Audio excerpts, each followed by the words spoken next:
Before we start developing in Django, it's well worth having a basic overview of the Django request response cycle.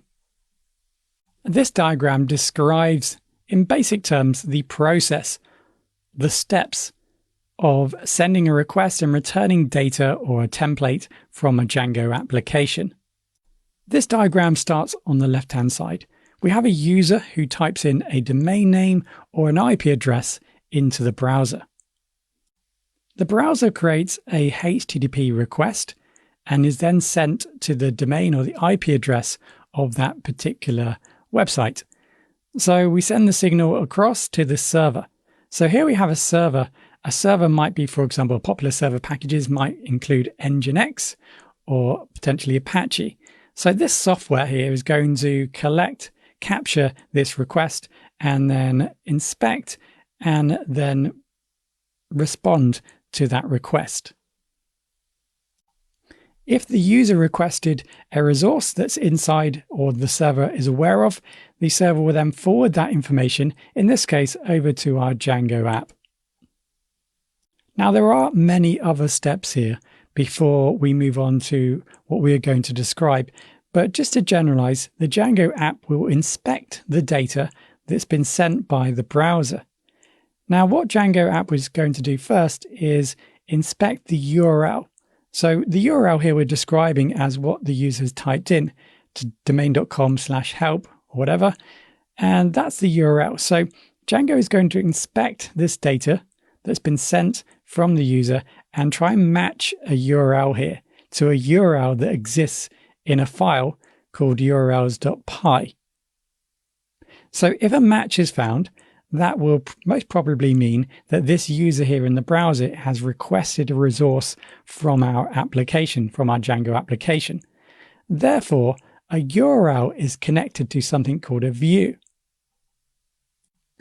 We will see this shortly, but the view will have code which can then perform additional functions.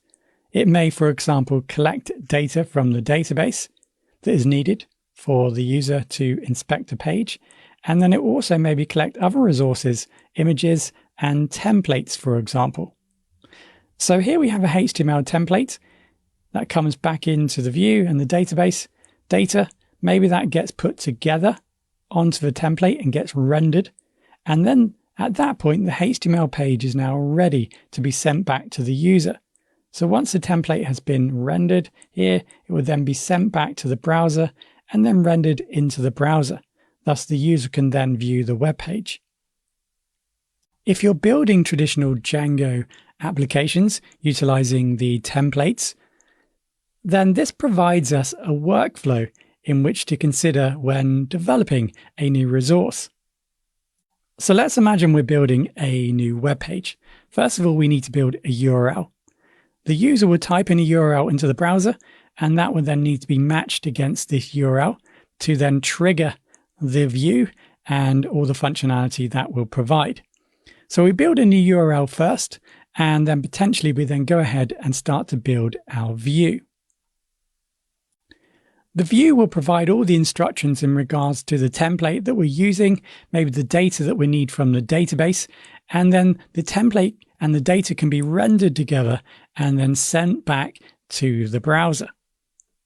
If we take a look at an app that is generated when we type in the command in Django to build a new app, you can see that it provides us all the tools that we need to get started. You can see here we have views and we have models. So here in the views, we're going to build views to, like we saw previously, to potentially grab any data from the database and also define the template that we're going to send back to the user. In the models file here, we're going to create tables in our database that we're potentially going to need for this particular app to work correctly. The actual URLs you'll find in your core or your main root project folder. Here you can see the URLs file here. And in addition to that, you can already see that a URL by default has already been created, which is admin/. So we can test this path, this URL. Let's start by running a new server. If you're on Mac here, I type in /. If you're on Windows, you're going to type in pi space manage.py. So let's run the server. Now I haven't migrated here, so this will cause an error. So let's just go ahead and run that. So manage.py, and then we're going to migrate. So I won't explain that for now, but we need to set up some initial tables in order for us to view the admin site. So with that done, let's go back to run server here. So let's run our server again.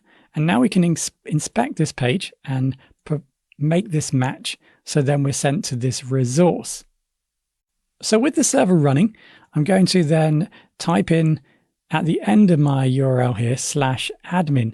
So this is what's going to be captured and matched against the URL that we've just seen there.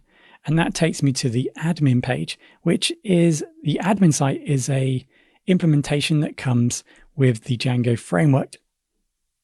So we've seen here a simple case of a URL path that's been generated, which we can then match, and then we're sent over to this resource. Now, this is a little bit abstract. I can't take you any further here. This is just a tool behind the scenes. Django has a built-in admin site, and this takes you, or this here links to those resources that initiates the Django admin page.